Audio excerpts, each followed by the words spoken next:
ክብር ለኢየሱስ ይሁን። 40ኛ ቀናችንን ጌታ ሰጥቶናል። ዛሬ 40 ቀን ሆኖናል የመጽሐፍ ቅዱስ ንባባችንን ከጀመርን። ጌታ ይባረክ። ዛሬ ደግሞ እግዚአብሔር ከምዕራፍ 7 ጀምሮ እስከ 9 ድረስ ሊያስተምረን የወደደውን ነገር እንካፈላለን ማለት ነው። ጌታ ይባረክ። ሃሌሉያ። ከምዕራፍ 7 ጀምረን ስናይ እንግዲህ እስራኤል አለቆች ለእግዚአብሔር ያቀረቡትን የፈቃድ ስጦታ ነው የምንመለከተው። ምዕራፍ 7 ላይ በጣም የስጦታዎቹ ዝርዝር ተደጋጋሚ ነው አይደለም? የሚገርማቸው 12ቱም ነገድ አንድ አይነት ስጦታ በእኩል መጠን ነው ያቀረበውና እግዚአብሔር ግን በቃ እያንዳንዱን ስፔሲፊክሊ እንደተቀበለ ከእያንዳንዱ እጅ እያንዳንዱን በቁጥርም በአይነትም ልክ ከአንድ ነገድ ብቻ እንደሚቀበል እንደተቀበለ አድርጎ እያንዳንዱ ነገድ ያቀረበውን ስጦታ በዝርዝር አጽፎታል። በቃ ይሄኛውም የሮቤልም ነገድ እንደዛው አቀረበ፣ የምናሴም ነገድ እንደዛው አቀረበ ብሎ አልተወውም። የማንንም እንደዋዛ እንዲሁ ዝም ብሎ እንደከሌ ብሎ ሊያልፈው አልፈለገም። ከእያንዳንዳቸው እጅ የተቀበለው አንድ አይነትም ቢሆን በብዛትም አንድ አይነት ቢሆን በአይነትም አንድ አይነት ቢሆን በመጨረሻ ላይ እንደውም ደምሮታል እኮ 12 አድርጎ የ12ቱንም ነገድ ደምሮ አስቀምጦታል። ግን የእያንዳንዱ ነገድ በዝርዝር መቀመጡ በራሱ እግዚአብሔር የእያንዳንዳችንን አምልኮ፣ የእያንዳንዳችንን ስጦታ፣ የእያንዳንዳችንን አገልግሎት፣ የእያንዳንዳችንን መሰጠት ልክ እንደንትና ብሎ ሳይሆን የሚቀበለው የኔን እንደኔ እንደዚህ በቃ ዳዊትም በገዛ ዘመኑ እንዳለ ማለት ነው። እኔን ጠርቶ እግዚአብሔር ወይኗን ጠርቶ ብሩኬን ጠርቶ ብሩኬ በገዛ ዘመኑ እንደዚህ ካደረገ በኋላ ወደ አባቶቹ ተሰበሰበ ብሎ ለእያንዳንዳችን ታሪካችን በግላችን እንዲጻፍልን የሚያደርግ አምላክ ነው። ሃሌሉያ። እና ስናየው የስጦታዎቹ ዝርዝር የተደጋገሙ ቢመስልም እያንዳንዱ ነገድ ለእግዚአብሔር ያለውን የማይተናነስ መሰጠት፣ አክብሮትና ፍቅር ያሳየናል። ሃሌሉያ። እያንዳንዱ ነገድ ባልተናነሰ ሁኔታ እግዚአብሔርን እንደሚወድ እግዚአብሔርን እንደሚያከብር ለእግዚአብሔር እንደተሰጠ የስጦታዎቹ አንድ አይነትነትና የስጦታዎቹ እኩል ቁጥር መሆን ይህንን ያሳየናል ማለት ነው። ሃሌሉያ። ቁጥር 10 ላይ መሰዊያውም በተቀባ ቀን አለቆቹ መሰዊያውን ለመቀደስ ቁርባንን አቀረቡ ይላል። አለቆችም መባቸውን በመሰዊያ ፊት አቀረቡ። እግዚአብሔርም ሙሴን አለቆቹ መሰዊያውን ለመቀደስ መባቸውን እያንዳንዱ በቀን በቀኑ ያቀርቡ አለው ይላል። እግዚአብሔር እንዲህ አይነቱን ከፈቃድ የወጣ ልግስና የተሞላ አምልኮ ይወዳል። ይሄ መሰዊያው በተቀባ ቀን የቀረበው ቁርባን የቀረበው ስጦታ በትእዛዝ የቀረበ አይደለም። እግዚአብሔር ዲማንድ አድርጎ የቀረበው አይደለም። እንደ ሌሎች ከዚህ በፊት እንዳየናቸው መስዋዕቶች እንደዚህ አይነት ነገር ይምጣልኝ ብሎ አይደለም። እግዚአብሔር አይደለም የሚያዛው፣ አቀረቡ ነው የሚለን። ያቀረቡትን ነው ሙሴ የዘገበልን ማለት ነው፣ የዘረዘረልን በእግዚአብሔር መንፈስ ተነድቶ የጻፈልን ያቀረቡትን ነገር ነው እና በፈቃዳቸው ደግሞ ልግስና የተሞላበት ሃሌሉያ። ስጦታችን እንደዚህ ሲሆን እግዚአብሔርን እንዴት ደስ ያሰኘዋል። በግድ ሳይሆን በውድ ደግሞ በመጨነቅና በመሰሰት ሳይሆን በልግስና ስንሰጥ እግዚአብሔር እንዴት ደስ እንደሚሰኝ በሐዘን ወይንም በግድ አይደለም ይላል አይደል? አንደኛ ቆሮንቶስ ምዕራፍ 9 ቁጥር 7 ላይ እግዚአብሔር በደስታ የሚሰጠውን ይወዳል ይላል። አይገርማችሁ? ምንም የማይጎድለው አምላክ፣ ምንም የማይቸግረው አምላክ፣ እኛ በሰራነው ቤት የማይኖር አምላክ፣ ቢርበው ለኛ የማይነግረን አምላክ ግን በደስታ የሚሰጠው ይወዳል ይላል። ሃሌሉያ። ፍቅር በመስጠት እንደሚገለጥ ስለሚያውቅ እኮ ነው እግዚአብሔር። በደስታ በመስጠት ፍቅር እንደሚገለጥ ስለሚያውቅ ፍቅራችንን የምንገልጽበትን መንገድ ያመቻችልናል። ባለፈውም ዘጸአትን ስናጠና አይተናል አይደል? በልቡ ሊሰጠኝ ከሚወድ ሁሉ ስጦታን ተቀበልልኝ።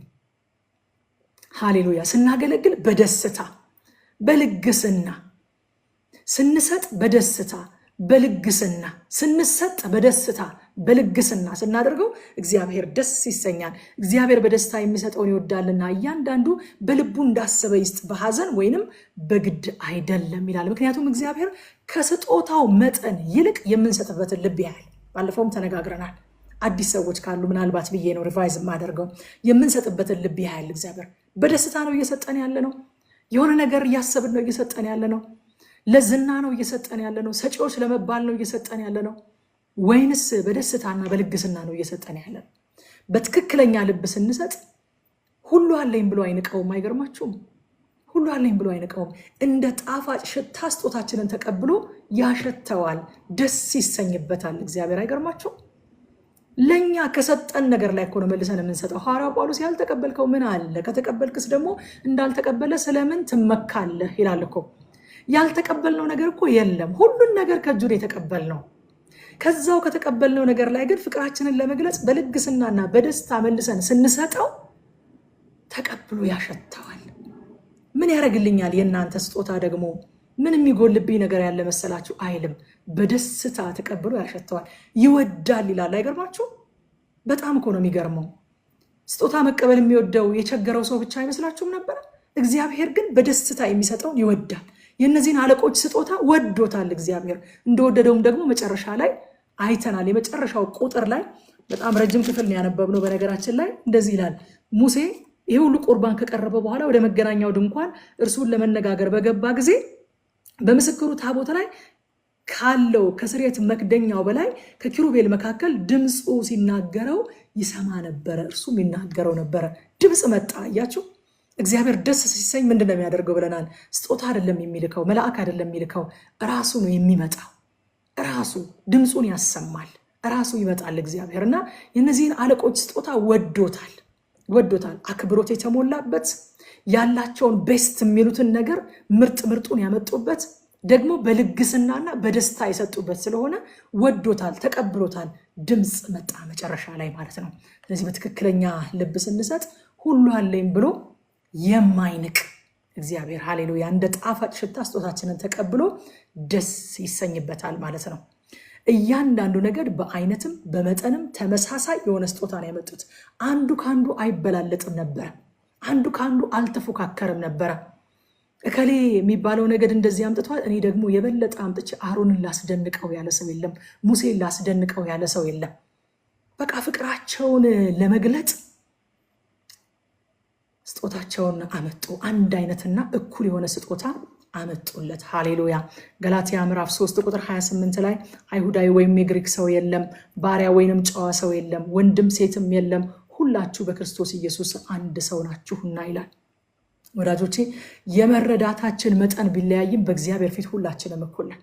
የተደረገልንም የሚጠበቅብንም አይተናነስም፣ አይበላለጥም። የተደረገልን ነገር ሁላችንም ከኃጢአት ባርነት፣ ከሰይጣን ባርነት፣ ከሞት መንደር፣ የእግዚአብሔር ጠላቶች ከነበርንበት መንደር፣ ከድካም ውስጥ በጌታ በኢየሱስ ክርስቶስ አምነን ወጥተን አምልጠናል፣ ድነናል፣ ወደ ፍቅሩ ልጅ መንግስት ፈልሰናል። ስለዚህ የተደረገልን ነገር የሚበላለጥ አይደለም። ጌታ ኢየሱስ ክርስቶስ ብዙ የተደረገለት ብዙ ይወዳል ሲል በነገራችን ላይ ያቺ ዘማዊ ሴት ከሌላው የተለየ ነገር ተደርጎላታል እያለ እንዳይመስላችሁ። እሷ ግን ብዙ እንደተደረገላት ገብቷታል እያለ ነው። ይህንን የማስረዳቸው መሰላችሁ።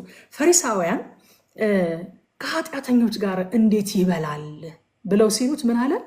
መድኃኒተኛ የሚያስፈልገው ለበሽተኞች ነው፣ ለታመሙ ሰዎች ነው እንጂ ለጤነኞች መድኃኒተኛ አያስፈልጋቸውም አላቸው። አያችሁ፣ በዛ ሰዓት ጌታ ኢየሱስ ክርስቶስ በምድር ላይ ያለ ሰው በሙሉ መድኃኒት እንደሚያስፈልገውና ማንም ጤነኛ እንዳልሆነ ያውቃል፣ ፈሪሳውያንን ጨምሮ። ነገር ግን ፈሪሳውያን እኛ ጤነኛ ነን የሚል አቲቲዩድ ስለነበራቸው ጤነኛ ነኝ ካላችሁ በቃ ለራሳችሁ ጤንነታችሁ ለራሳችሁ ይሆንላችሁ። እኔ የመጣሁት ግን በሽተኛ መሆኑን አምኖ መድኃኒት እንደሚያስፈልገው አምኖ እኔ ለሚፈልገኝ ሰው ነው የመጣሁት ነው የሚላቸው እንጂ ያልታመመ ሰው አለ እያላቸው አይደለም። ስለዚህ እግዚአብሔር በክርስቶስ ኢየሱስ ለሰው ልጆች ያደረገው ነገር የአንዳችን ከአንዳችን የሚበላለጥ የሚለያይ አይደለም። የተደረገልን እኩል ነው፣ የሚጠበቅብንም እኩል ነው። ነገር ግን ልዩነት የሚያመጣው የመረዳታችን መጠን ነው። ያቺ ሴት ገብቷታል። ለምን? ኃጢአቷ ግልጽ ስለሆነ፣ አገር ያወቀው ፀሐይ የሞቀው ስለሆነ ገብቷታል። እነሱ ግን በረጅም ቀሚሳቸው ተሸፍነው አሸንክታባቸውን አድርገው አትንካ አትቅመስ የሚል ወጋቸውን ስለሚጠብቁ የተደረገላቸው ነገር አልገባቸው፣ በሽታቸው አልገባቸው፣ ሐኪም እንደሚያስፈልጋቸው አልገባቸውም። ስለዚህ ኢየሱስ ከነሱ ጋር መብላት እንዳለበት ከዚያች ኃጢአተኛ ጋር ግን መብላት እንደሌለበት ነበር የሚያስቡት። አያችሁ ወገኖቼ፣ በሁለቱ መካከል ያለው ልዩነት የመረዳት እንጂ የኃጢአት ልዩነት አይደለም። ሁሉ ኃጢአትን ሰርተዋል፣ የእግዚአብሔርም ክብር ጎድሏቸዋል ስለሚል መጽሐፍ ቅዱስ ማለት ነው። ሁሉ በሞት ውስጥ ነው ያሉት፣ ሁሉ በኃጢአት ውስጥ ነው ያሉት። ያቺ ሴት ግን ግልጽ ስለነበረ ኃጢአቷ ገባት። ለዚህ ነው ጌታ ኢየሱስ ክርስቶስ ወደ እግዚአብሔር መንግስት በመግባት አለ ቀራጮችና ዘማውያን ይቀድሟቸዋል።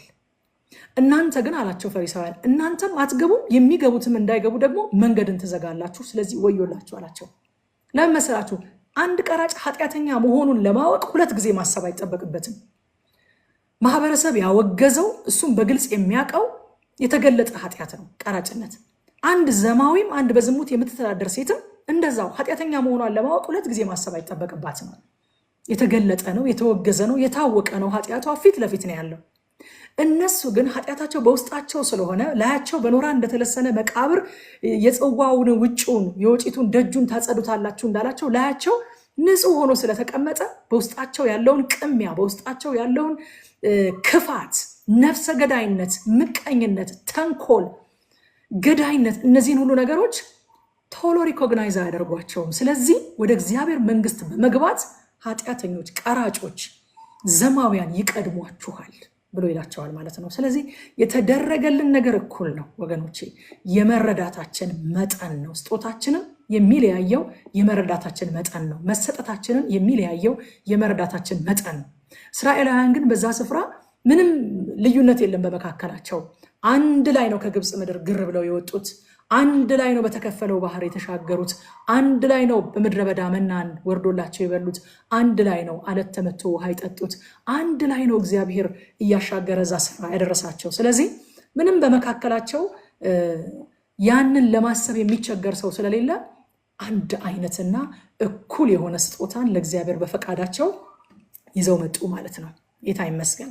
እዛ ስጦታዎቹ ናቸው እንግዲህ እስከ ቁጥር 88 ድረስ ስጦታዎቹ ናቸው ያሉት። ቁጥር 89 ላይ ሙሴም ወደ መገናኛው ድንኳን እርሱን ለመነጋገር በገባ ጊዜ በምስክሩ ታቦት ላይ ካለው ከስርየት መክደኛው በላይ ከኪሩቤልም መካከል ድምፁ ሲናገረው ይሰማ ነበረ፣ እርሱ የሚናገረው ነበረ ይላል።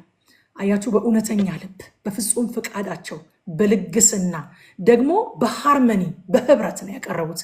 በሃርመኒ በስምምነት ስጦታቸውን ካቀረቡ በኋላ እግዚአብሔር ደስ መሰኘቱን ድምፅ ልኮ የራሱን ድምፅ ልኮ ራሱ መጥቶ ገለጸላቸው ማለት ነው። እግዚአብሔር ደስ ሲሰኝ ስጦታ ልኮ ሳይሆን ራሱ መጥቶ ህዝቡን ደስ ያሰኛል። እውነተኛ ህብረት፣ እውነተኛ መታዘዝ፣ እውነተኛ መሰጠት ባለበት የእግዚአብሔር ድምፅ ሩቅ አይሆንም ወገኖች። በቃ ከዚህ ምዕራፍ ልንወስድ የሚገባን ነገር ይሄ ነው። እውነተኛ መሰጠት፣ እውነተኛ ህብረት፣ እውነተኛ መታዘዝ ባለበት ቦታ የእግዚአብሔር ድምፅ ሩቅ አይሆንም። ድምፅ መጣ ወገኖች። ክብር ለእግዚአብሔር ይሁን። ከዛ በኋላ ምዕራፍ 8 ላይ እንገባለን። ምዕራፍ 8 ላይ 2 ዋና ዋና ነገሮችን የምናየው በመቅረዙ ውስጥ ያሉ 7ቱ መብራቶችና የሌዋውያን ለአገልግሎት የመለየት ሂደት ነው። ምዕራፍ 8 ላይ የምናየው መብራት፣ ከዛ መንጻትና አገልግሎት። ቁጥር 2 ላይ መብራቶቹን ስትለኩስ 7ቱ መብራቶች በመቅረዙ ፊት ያበራሉ ብለህ ለአሮን ንገረው ይላል እግዚአብሔር። ለሙሴ ነው የሚለው። መብራቶቹን ስትለኩስ 7ቱ መብራቶች በመቅረዙ ፊት ያበራሉ ብለህ ለአሮን ንገረው። መብራቶቹ የሚወክሉት እንደምታውቁት የእግዚአብሔርን በህዝቡ መካከል መገኘትና የእግዚአብሔርን ምሪት ነው መብራቶቹ የሚወክሉት። ጌታችን ደግሞ በዮሐንስ ወንጌል ምዕራፍ 8 ቁጥር 12 ምን ብሏል? ደግሞም ኢየሱስ ይላል እኔ የዓለም ብርሃን ነኝ፣ የሚከተለኝ የህይወት ብርሃን ይሆንለታል እንጂ በጨለማ አይመላለስም ብሎ ተናገራቸው ይላል። 7ቱ መብራቶች አለው ለሙሴ በመቅረዙ ፊት ያበራሉ። በመቅረዙ ፊት ያበራሉ። ሃሌሉያ! ብርሃናችን ኢየሱስ በመቅረዙ በቤተ ክርስቲያን ፊት በርቶና ደምቆ መታየት ይፈልጋል ወገኖች። መብራቱ የሚበራው በምን ነው? በመቅረዙ ፊት ነው የሚበራው። ኢየሱስስ በምንድን ነው መብራት የሚፈልገው? በመቅረዙ በቤተ ክርስቲያን በርቶ ደምቆ ዕለት ዕለት መታየት ይፈልጋል። መብራቱ ዕለት ዕለት እንዲበራ ነው እግዚአብሔር ያዘዘው። ብርሃናችን ኢየሱስን በቤተ ክርስቲያን ዕለት ዕለት መብራት ይፈልጋል። በእኔና በእናንተ ህይወት ፊት ደምቆ መታየት ይፈልጋል፣ በርቶ መታየት ይፈልጋል። ክብር ለእግዚአብሔር ይሁን። ማቴዎስ ወንጌል ምዕራፍ 5 ቁጥር 16 ላይ መልካሙን ስራችሁን አይተው በሰማያት ያለው አባታችሁን እንዲያከብሩ ብርሃናችሁ እንዲሁ በሰው ፊት ይብራ። ብርሃናችሁ የሚለውን ከዚህ በፊትም ተናግሬዋለሁ መሰለኝ። እኛ የብርሃን ምንጭ አይደለንም። ብርሃናችሁ ሲል የራሳችን ብርሃን አይደለም። ብርሃናችን ኢየሱስ ነው። እኔ የዓለም ብርሃን ነኝ ያለው ኢየሱስ የኛ ብርሃን እሱ ነው። ያ ብርሃናችን ኢየሱስ የዓለምን ሁሉ ጨለማ መግፈፍ የሚችለው ታላቁ ብርሃን ኢየሱስ እሱ በእኛ ደምቆ መብራት ይፈልጋል። ለዛ ነው መልካሙ ስራችሁን አይተው በሰማያት ያለው አባታችሁ እንዲያከብሩ ብርሃናችሁ እንዲሁ በሰው ፊት ይብራ።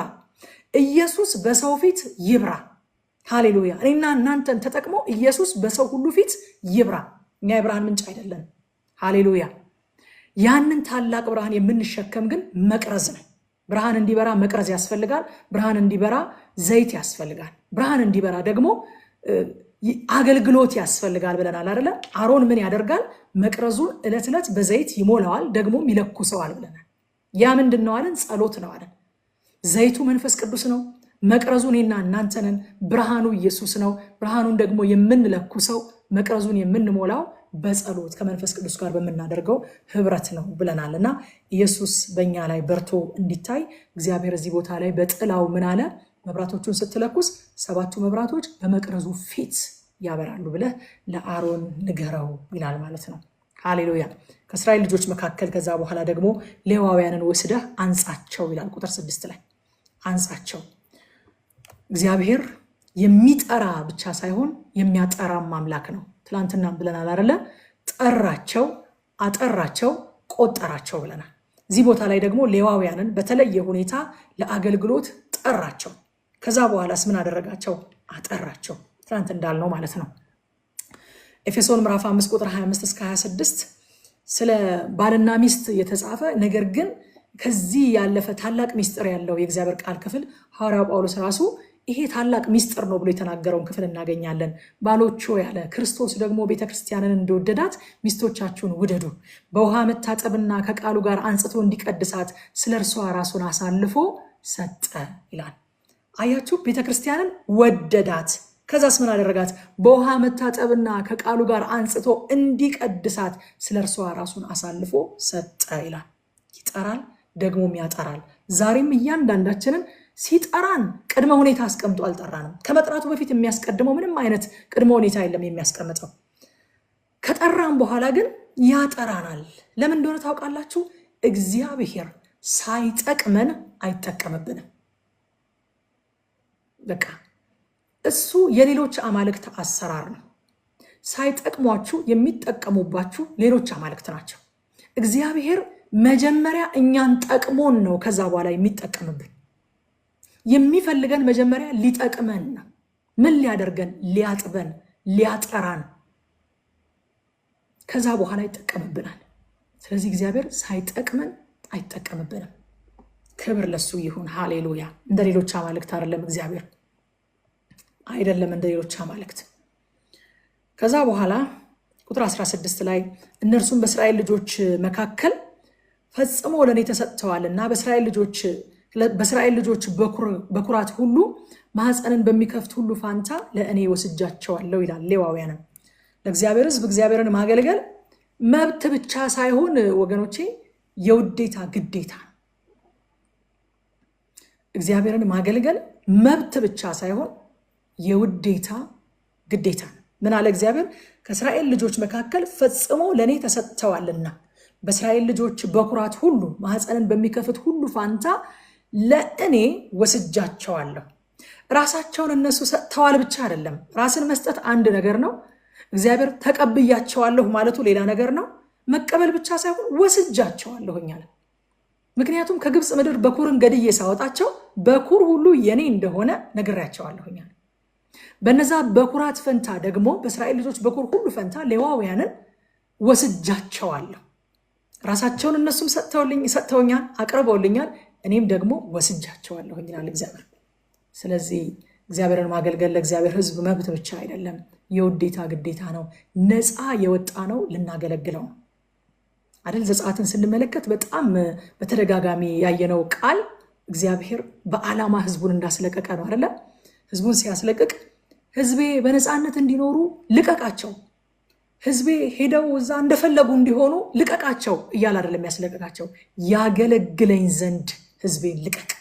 በጣም በተደጋጋሚ ሕዝቤን ልቀቅ ከሚለው ቃል በፊት ምንም የሌለበት ቦታ አላገኘንም። ዘጸአትን ስናጠና እግዚአብሔር ዝም ብሎ ሕዝቤን ልቀቅ ያለበትን ቦታ አላገኘንም።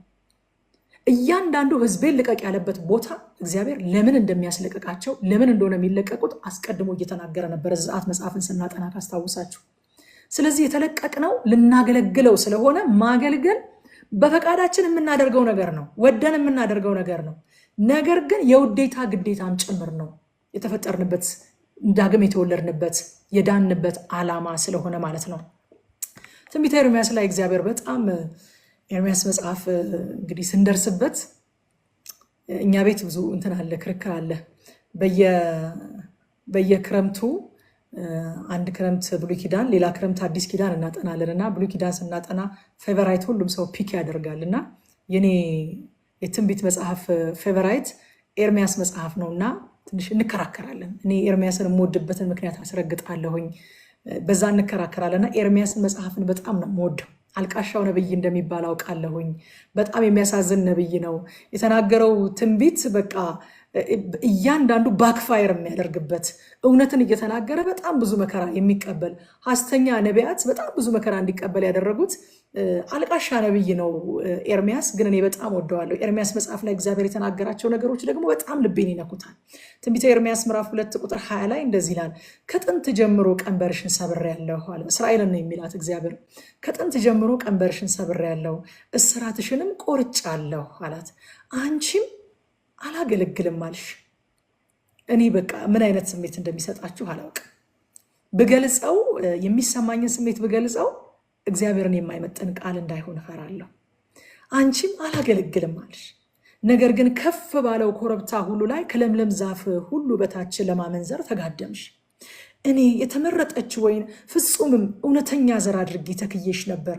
አንቺ ግን ክፉ የእንግዳ ወይን ግንድ ሆነሽ እንዴት ተለወጥሽብኝ?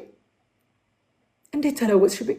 የሆነ ሰው ወዳችሁት አምናችሁት ሁለንተናችሁን አሳልፋችሁ ሰጥታችሁት ሰው ነውና ሲለወጥባችሁ የሚሰማችሁ አይነትን ስሜት እግዚአብሔር ያስተናገደ ይመስላል። እዚህ ቦታ ላይ እኔ ከጥንት ጀምሮ ምን አጎደልኩብሽ ይላል እግዚአብሔር። ምን አጎድ ቀንበርሽን ሰብሬያለሁ፣ እስራትሽን ቆርጫለሁ። ደግሞ ያንን ሳደርግ ለምን እንደሆነ የማደርገው ነግሬሻለሁ። ያገለግለኝ ዘንድ ሕዝቤን ልቀቅ ብያ ስለቅቄሻለሁ። ከዛ ግን አንቺ ከተለቀቅሽ በኋላ ምን አልሽ? አላገለግልም አልሽ። አላገለግልም አልሽ። ፍቅሩ እውነት ነው፣ እውነት ነው ቱቱዬ።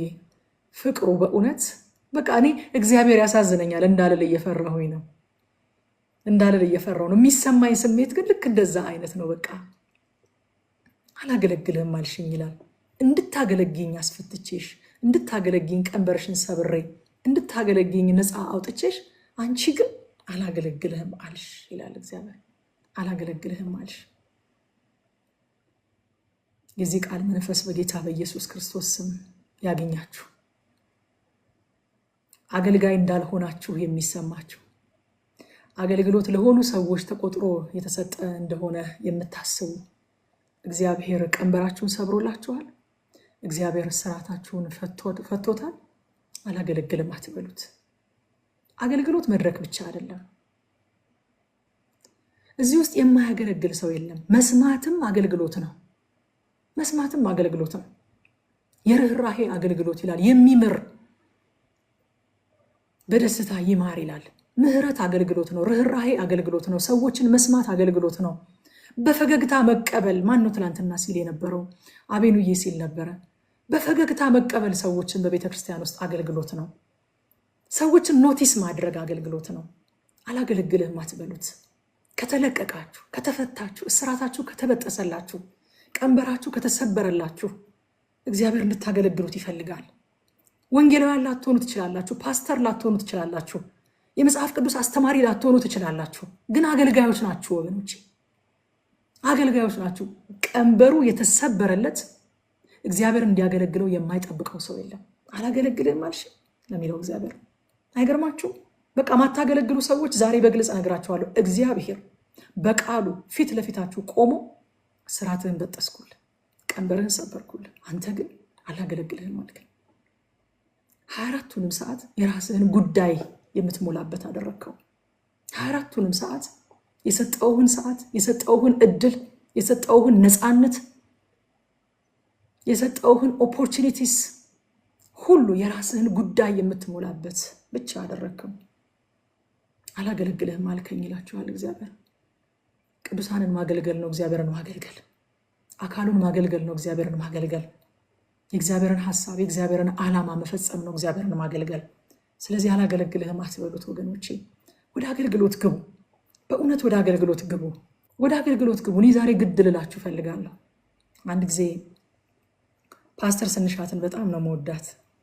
ያው እንደ ሞዴልም እንደ ሴት ፓስተርና አገልጋይ ቀና ብዬ የማያት እህት ስለሆነች በጣም ወዳታለሁኝ። ስትናገር ስትጸልይ በጣም ትባርከኛለች። ቦልድነሷ በጣም ደስ ይለኛል። እና እንዲህ ቁጭ ብለን አንድ ጊዜ ስናወራ ምን አለችኝ? ሰዎች አገልግሎት እግዚአብሔርን የሚጠቅሙበት ብቻ ይመስላቸዋል አለች። ነገር ግን እኛ ወጣትነታችንን፣ ልጅነታችንን፣ አፍላነታችንን ያንን ብዙም ማስተዋል ያልነበረበትን እድሜያችንን አገልግሎት ውስጥ ተሸሽገን አመለጥን አለች። አገልግሎት ውስጥ ተሸሽገን አመለጥን፣ ከዓለም አመለጥን፣ ከሰይጣን አመለጥን። በቃ አገልግሎት በራሱ በሰጠን ስኬጁል ተደብቀን አመለጥን አለችኝና በጣም ልቤ ነካኝ። በጣም በእውነት እኔ ወደ ጌታ እንደመጣው የነበርኩበት ህይወትና የገባሁበት ህይወት ርቀታቸው፣ የነበርኩበት ሶሳይቲ ከዛ በኋላ አብሮኝ ሊቀጥል ያለመቻሉ፣ ጓደኛ አልባ መሆኔ፣ ሰው አልባ መሆኔ፣ መሄጃ አልባ መሆኔ፣ አገልግሎት ውስጥ ባልሸሸግ ኖሮ እንዴት አመልጠው ነበር። ያን ጊዜ በጌታ ገና ካለመብሰሌ፣ በእግዚአብሔር ቃል ገና ካለመተከሌ፣ ጸሎት ገና ካለመልመዴ፣ የመንፈስ ቅዱስን ድምፅ መስማት ገና ካለመለማመዴ፣ ከዚህ ሁሉ ነገር ጋር ያንን ጊዜ እንዳልፈው ያደረገኝ በአገልግሎት መሸሸጊያ አይደለም እኔስ ብዬ አሰብኩኝ። እሷ እንደዛ ስትነግረኝ እግዚአብሔር ይባርካቸው። በዳንኩበት ቤተክርስቲያን እንደው ያለ ህግ ሁሉ ነው በቃ ወደ አገልግሎት ያስገቡኝ። ያለ ህግ፣ ልክ አስቴር ያለ ህግ እንደገባች እግዚአብሔር አመጣጤ ከሩቅ እንደሆነ ስላወቀ፣ የሆነ ነገር ውስጥ መሸሸግ እንዳለብኝ ስላወቀ ያለ ህግ በቃ ዳንኩኝ፣ ተጠመቅኩኝ። በቃ መድረክም ላይ ባትቆም ኳየር ውስጥ እየመጣች ታጥና ከኳየሮች ጋር ህብረት ታድርግ፣ እንዳትጠፋ ከአገልጋዮች አካባቢ እንዳትጠፋ አሉና ወደ አገልግሎት ውስጥ አስገቡኝ። በተጠመቅኩኝ በሳምንቱ ኳየር ውስጥ ገብቼ መድረክ አልቆምም፣ ነገር ግን ከነሱ ጋር እጸልያለሁኝ፣ ከነሱ ጋር ህብረት አደርጋለሁኝ። ጾም ጸሎት ሲባል እመጣለሁኝ፣ ሲያጠኑ አብሬ ያጠናለሁኝ፣ መዝሙር እያወቅኩኝ፣ መዝሙር እየወደድኩኝ፣ በአገልግሎት ውስጥ ያለውን ነገር እዛ ቦታ ላይ ያለውን ህልውናውን እየተለማመድኩኝ እግዚአብሔር በዛ ውስጥ ሸሸገኝ። ያ ብቸኝነት ሳላውቀው አለፈ። ያ ፈተና፣ ያ ተግዳሮት ሳላውቀው አለፈ። ወገኖቼ አገልግሎት እግዚአብሔርን የምትጠቅሙበት ብቻ ሳይሆን እናንተም የምትጠቀሙበት ነው። አላገለግልህም አትበሉት። እግዚአብሔር እየጠበቀ ነው እንዴ? ቀንበራችሁን ከሰበረ፣ እስራታችሁን ከፈታ አገልግሉት እንጂ። ያልተፈታ ሰው አለ እዚህ መካከል? ያልተፈታ ሰው ካለ እንዲፈታ በኋላ እንጸልይለታለን።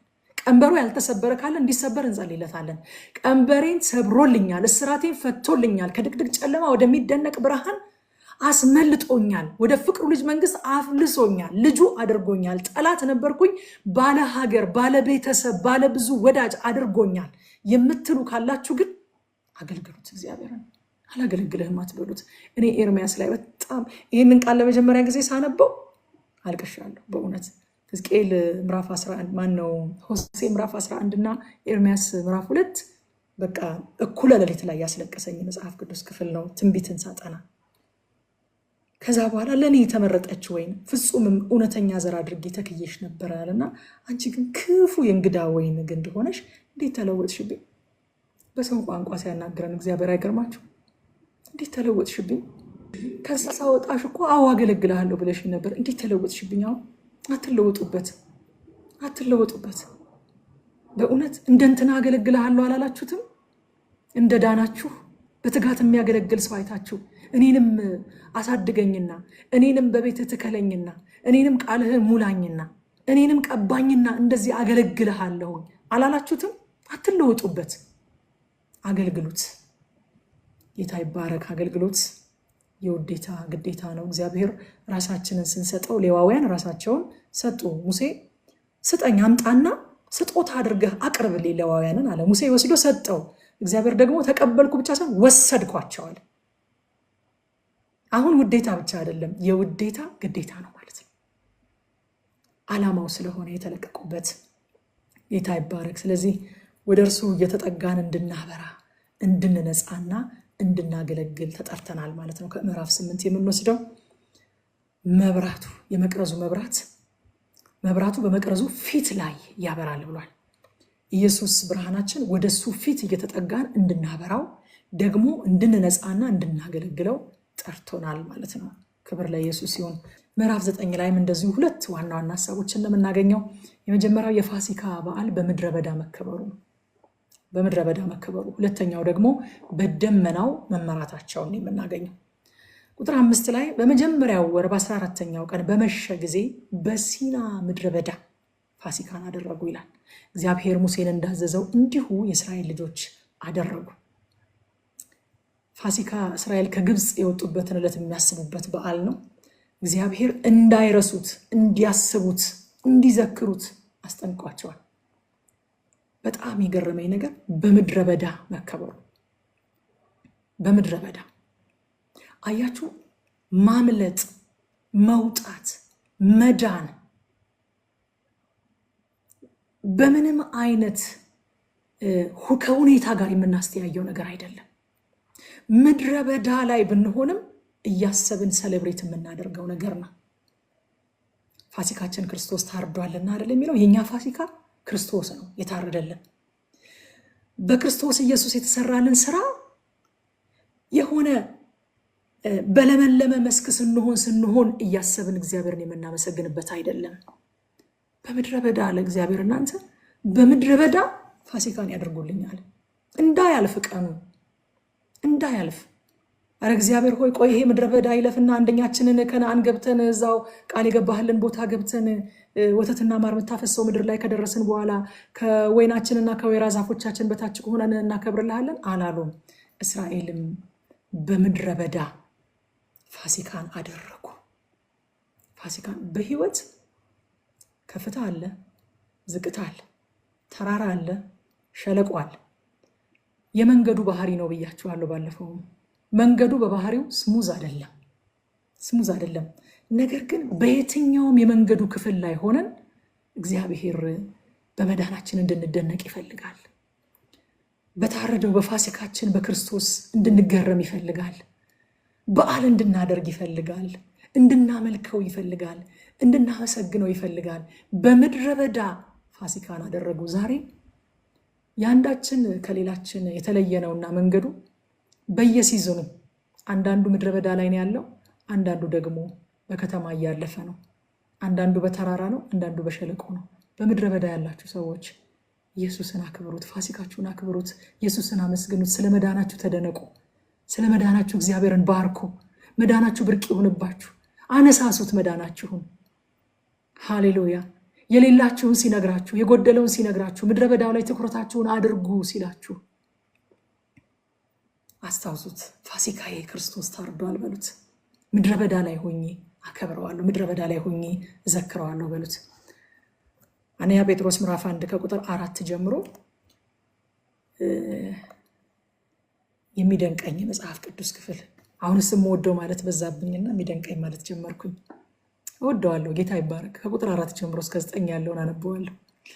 ስለ ክፉ ምኞት በዓለም ካለው ጥፋት አምልጣችሁ ከመለኮት ባህሪ ተካፋዮች በተስፋ ቃል እንድትሆኑ በእነዚያ ክብርና በጎነት የተከበረ እጅግ ታላቅ የሆነ ተስፋን ሰጠን ይልና፣ ስለዚህም ምክንያት ትጋትን ሁሉ እያሳያችሁ በእምነታችሁ በጎነትን ጨምሩ፣ በበጎነትም እውቀትን፣ በእውቀትም ራስን መግዛት፣ ራስንም በመግዛት መጽናትን፣ በመጽናትም እግዚአብሔርን መምሰልን፣ እግዚአብሔርንም በመምሰል የወንድማማችን መዋደድ፣ በወንድማማችን መዋደድ ፍቅርን ጨምሩ ብሎ ከቁጥር 8 ጀምሮ እነዚህ ነገሮች ኮንቴክስቱን እንድታገኙት ነው ከላይ ያለውን ያነበብኩት። እነዚህ ነገሮች ለእናንተ ሆነው ቢበዙ በጌታችን በኢየሱስ ክርስቶስ እውቀት ስራ ፈቶችና ፍሬቢሶች እንዳትሆኑ ያደርጓችኋልና ይልና፣ እነዚህ ነገሮች የሌሉት እውር ነውና። ለምንድን ነው እውር የሆነው? በቅርብ ያለውን ብቻ ያያል፣ የቀደመውን ኃጢአቱን መንጻት ረስቷል። አይገርማችሁም? እግዚአብሔር መዳናችን ሁል ጊዜ ትኩስ እንዲሆን የሚፈልገው፣ ትኩስ እንዲሆንብን፣ ብርቅ እንዲሆንብን። ከየትና እንዴት እንደወጣ ያረሳ ሰው ስራ ፈትና ፍሬ ቢስ አይሆንም። በክርስቶስ አካል ውስጥ በቤተክርስቲያን ውስጥ ስራ ፈት ሰው ካያችሁ፣ ፍሬ ቢስ ሰው ካያችሁ፣ የቀደመው ኃጢአቱን መንጻት የረሳ፣ ከየትና እንዴት እንደመጣ የረሳ መዳኑ ትኩስ የሆነበት ሰው፣ መዳኑን ያረሳ ሰው፣ የኃጢአቱን መንጻት የቀደመውን ኃጢአቱን መንጻት እግዚአብሔር ከየት አንስቶ የት እንዳደረሰው የማይረሳ ሰው አያችሁ ወገኖቼ፣ ፍሬ ቢስ አይሆንም፣ ስራ ፈታ አይሆንም። እነዚህ ከላይ ያሉት ነገሮች ይበዙለታል። አትርሱ ወገኖቼ። እንትን አይደለም፣ የሆነ የአዲስ ክርስቲያን ወሬ አይደለም። ጌታ ከየት እንዳወጣን እያነሳሳን እግዚአብሔርን ማመስገን፣ በመዳናችን መደነቅ፣ ስለ መዳናችን እግዚአብሔርን ማመስገን የሆነ የፍሬሽ ክርስቲያን ወሬ አይደለም። የሆነ በበሰሉ ማቹር ባደረጉ ክርስቲያኖች የማይወራ ወሬ አይደለም። ሁል ጊዜ ስለ መዳናችሁ ተደነቁ። እኔ ልንገራችሁ፣ እንደውም ኢፌክቲቭ የምትሆኑት ወንጌል ብትመሰክሩ ለሰዎች የሰዎች ልብ የሚነካውና እግዚአብሔርን ወደ ማወቅ የሚመጡት ኢፌክቲቭ የምትሆኑት እናንተ ራሳችሁ ከየት እንደወጣችሁ ስትናገሩ። እሱ ካልጠፋባችሁ ለነዛ ሰዎች ትራራላችሁ። በርህራሄና በፍቅር ነው የምታገለግሉት። ወንጌል ስብከት ራሱ አገልግሎት ራሱ ውጤታማ ኢፌክቲቭ የሚሆነው መዳኑን ባረሳ ሰው፣ ከየት እንደመጣ ባረሳ ሰው፣ ከምን እንደነጻ ባረሳ ሰው ሲደረግ። ክብር ለኢየሱስ ይሁን። መዳናችን ሁል ጊዜ ትኩስ እንዲሆንብን እግዚአብሔር ይፈልጋል። እኔ የመዝሙር ሲዲ አለኝ ለማታውቁና አንድ መዝሙር አለኝ። እዛ ላይ በክርስቶስ የተሰራልኝ ስራ፣ በመስቀል ላይ የተሰራልኝ ስራ ሁል ጊዜ ብርቅ ነው ለኔ መዳኔ፣ ሁል ጊዜ ብርቅ ነው ለኔ መዳኔ የሚል መዝሙር። ጌታ ይባረክ። መዳናችን ሁል ጊዜ ብርቅ ይሁንብን። አሜን። ብርቅ ይሁንብን። በቃ ከዛ በላይ ምን ብርቅ ነገር አለ? ሌላው ሁሉ ነገር እኮ የሚመጣ የሚሄድ ደግሞ እዚህ የሚቀር ነው። መዳናችን ግን ሁል ጊዜ ብርቅ እንዲሆንብን እግዚአብሔር ይፈልጋል ማለት ነው። ስለዚህ ፋሲካን እንዲያከብሩ የሚፈልገው ለዛ ነው። እግዚአብሔር ከግብፅ መውጣታቸውን እንዲረሱት አይፈልግም። እናንተ መውጣታቸውን ብቻ እንዳይመስላችሁ እንዲረሱት የማይፈልገው በግብፅ ምን አይነት ህይወት ውስጥ እንደነበሩ፣ እንዴት መሯቸው እንደነበረ እንዲረሱ አይፈልግም እግዚአብሔር። አንዳንድ ጊዜ እኮ እዚህ መጥተን የምናጉረመርመው፣ እዚህ መጥተን ማመስገን የሚያቅተን ከምን እንደወጣን ምን አይነት መራራ ህይወት እንደነበረን ስለምንረሳ ነው። እንዲረሱ አይፈልግም። ስለዚህ ፋሲካ ሲከበር ሁል ጊዜ ከመራራ ቅጠል ጋር ብሉት ስጋውን ይላቸዋል እግዚአብሔር። እንዴት መሯችሁ እንደነበረ እንድታስታውሱ። እየረሱ እኮ አስቸግረውት ነው። እዛ ስጋ እንበላ ነበረ፣ በምንቸቱ ዙሪያ ተቀምጠን ስጋ እንበላ ነበረ። ዱባው፣ ሽንኩርቱ፣ ነጭ ሽንኩርቱ፣ ቀይ ሽንኩርቱ በጢሁ እዛ የምንበላው አሁን ናፍቆናል፣ ሰውነታችን ደረቀች እያሉ ይማረራሉ። ምሬቱን ረሱታ። ስለዚህ እግዚአብሔር በየዓመቱ ያንን ምሬት እንዳይረሱ ስለሚፈልግ ከመራራ ቅጠል ጋር፣ ፋሲካውን በግ ስትበሉ ከመራራ ቅጠል ጋር፣ ደግሞ ካልቦካ እንጀራ ጋር ከቂጣ ጋር እንድትበሉ ትፈልጋል። እንዴት አጣድፈው አዋክበው እንዳስወጧችሁ እንድትረሱት አልፈልግም። አጣድፈው ስላስወጧቸው አይደለ ያልቦካ ሊጥ ተሸክመው የወጡት። እሱንም እንድትረሱት አልፈልግም። አወጣጣችሁንም እዛ የነበራችሁንም አኗኗራችሁንም እንድትረሱት አልፈልግም። ስለዚህ ፋሲካን አክብሩ። ፋሲካን ስታከብሩ ደግሞ እንደዚህ አክብሩ ይላቸዋል። አስቡት ወዳጆቼ፣ ፓሽናችሁ ከቀዘቀዘባችሁ፣ ለማገልገል ያላችሁ ተነሳሽነት ከጠፋባችሁ፣ ለእግዚአብሔር ቤት ያላችሁ ፍቅር ከቀነሰባችሁ፣ ከየት እንደወጣችሁ፣ እንዴት እንደነበራችሁ፣ አወጣጣችሁ እንዴት እንደነበረ አስቡት። እግዚአብሔር ዛሬ ጸጋ ያብዛልን። ይህንን የምናስብበት ጸጋ ያብዛልን። በምድረ በዳም ሆነ በለመለመ መስክ። ቁጥር 6 ላይ በሞተ ሰው ሬሳ የረከሱ ሰዎችም ነበሩ ይላል። ስለዚህ በዚያን ቀን ፋሲካ ያደርጉ ዘንድ አልቻሉም። በዚያ ቀን ወደ ሙሴና ወደ አሮን ቀረቡ ይላል። እኛ በሞተ ሰው ሬሳ ረክሰናል፣ ግን ደግሞ ለእግዚአብሔር ቁርባን እንዳናቀርብ የተከለከልነው ለምንድን ነው? ቁርባን ማቅረብ እንፈልጋለን ለእግዚአብሔር አሉ። እንደ ሕጉ ከሆነ አይቻልም። ሙሴ ግን እግዚአብሔርን ጠየቀላቸው። የሙሴ ጨዋነት መቼም እጅግ በጣም የሚደንቅ በእውነት በእያንዳንዱ እግዚአብሔር ሕግ ባልሰጠበት በየትኛውም ጉዳይ ላይ ሙሴ ለመፍረድ አይፈጥንም። ለዚህ ነው እግዚአብሔር ትሁት ያለው። ሙሴ ስለሚቅለሰለስ አይደለም። ሙሴ ሰው ሲወጣና ሲገባ ቁጭ ብድግ ስለሚል አይደለም። ሙሴ ለፍርድ አይቸኩልም። አያችሁ፣ ትሁት የተባለው ለዚህ ነው። ለፍርድ አይቸኩልም። ቆይ ይላል፣ ዝጉበትና አስቀምጦት እግዚአብሔር የሚለውን ነገር ልጠይቅ ይላል። እንዴ ባይናው እኮ ሙሴ በጣም በራሱ እኮ ቢፈርድ ማንም ሰው እምቢ አይለው። ምክንያቱም ብዙ ነገር በእጁ እየተደረገ ያለ ሰው ነው። እኛ እንኳን አሁን ለመፍረድ እኮ ስንቸኩል፣ ሙሴ ግን ቆይ ጠይቅላቸዋለሁ አላቸው። ጠየቀላቸው። እግዚአብሔር ወገኖቼ ወደሱ መቅረብ የሚወዱትን የሚገፋ ሳይሆን የሚያቀፍ አምላክ ስለሆነ ምሕረት የተሞላበት ውሳኔ ያሳለፈላቸው። አይገርማችሁ? ያቀርቡልኛል፣ ቁርባናቸውን ያቀርቡ፣ አትከልክሏቸው አለ እግዚአብሔር። ሃሌሉያ። ጌታ ኢየሱስ ክርስቶስ በዮሐንስ ወንጌል ምዕራፍ 6 ቁጥር 37 ላይ አብ የሚሰጠኝ ሁሉ ወደ እኔ ይመጣል ካለ በኋላ ወደ እኔ የሚመጣው ከቶ ወደ ውጭ አላወጣውም ማለት። ጸጋ ወገኖቼ ሁሌም አይገባኝም ለሚሉ ሰዎች ስፍራን ያዘጋጃል። አይገባኝም፣ እኔ ዲዘርቭ አላደርግም ለሚሉ ሰዎች ስፍራ አለው፣ ሁል ጊዜ ቦታ አለው፣ ሩም አለው ሁል ጊዜ። ጌታ ወደ እኔ የመጡትን ፈጽሞ ወደ ውጭ አላወጣቸውም ማለት። እግዚአብሔርን ፈልገው ሲመጡ ያቀርቡልኝ፣ ተዋቸው ያቀርቡልኝ፣ ቁርባናቸውን ያቀርቡ አለ እግዚአብሔር። ሃሌሉያ። እዛ በኋላ የምናገኘው የእግዚአብሔር ምሪት በደመናና በእሳት እስራኤልን ሲመራ እናገኛለን። ቁጥር 18 ላይ በእግዚአብሔር ትእዛዝ የእስራኤል ልጆች ይጓዙ ነበረ፣ በእግዚአብሔር ትእዛዝ ይሰፍሩ ነበረ፣ ደመናው በማደሪያው ላይ በተቀመጠበት ዘመን ሁሉ በሰፈራቸው ይቀመጡ ነበረ ይላል። የእግዚአብሔር ሕዝብ ወገኖቼ ከሌሎች አሕዛብ የሚለይበት አንዱና ዋናው ነገር በራሱ በእግዚአብሔር የሚመራ መሆኑ ነው። የእግዚአብሔር ሕዝብ ደግሞ አለው። የእግዚአብሔር ሕዝብ ከሌሎች አሕዛብ የሚለይበት አንዱና ዋናው ነገር በራሱ በእግዚአብሔር የሚመራ ሕዝብ መሆኑ ነው። ሃሌሉያ። የእግዚአብሔር ሕዝብ ራሱን የሚመራ ሕዝብ አይደለም፣ ልዩነቱ ነው። በቃ የእግዚአብሔር ሕዝብ በእግዚአብሔር ይመራል ብቻ ሳይሆን የእግዚአብሔር ሕዝብ ለመሆኑ መታወቂያው መለያው ራሱ በእግዚአብሔር መመራቱ ነው። ሮሜ ምዕራፍ 8 ቁጥር 14 ላይ ይሄንኑ ቃል እናገኘዋለን። በእግዚአብሔር መንፈስ የሚመሩ ሁሉ እነዚህ የእግዚአብሔር ልጆች ናቸው። ምልክታቸው ምንድን ነው? ጳውሎስ እነዚህ ሰዎች የእግዚአብሔር ልጆች መሆናቸውን በምን እንወቅ? በእግዚአብሔር መንፈስ ይመራሉ። ከሌሎች አሕዛብ የሚለዩት በዛ ነው። ራሳቸውን አይመሩም፣ እግራቸው ወደ ፈቀደው አይሄዱም፣ በሁኔታ አይመሩም፣ ችግር አይመራቸውም፣ ስሜታቸው አይመራቸውም፣ ሁኔታ አይመራቸውም፣ ከፍታ አይመራቸውም፣ ዝቅታ አይመራቸውም። ማን ነው የሚመራቸው? መንፈስ ቅዱስ። የእግዚአብሔር ልጆች በዚህ ለይታችሁ ታውቋቸዋላችሁ ይለናል ሐዋርያው ጳውሎስ። አያችሁ፣ የእግዚአብሔር ልጅ በእግዚአብሔር ይመራል፣ የእግዚአብሔር ሕዝብ በእግዚአብሔር ይመራል።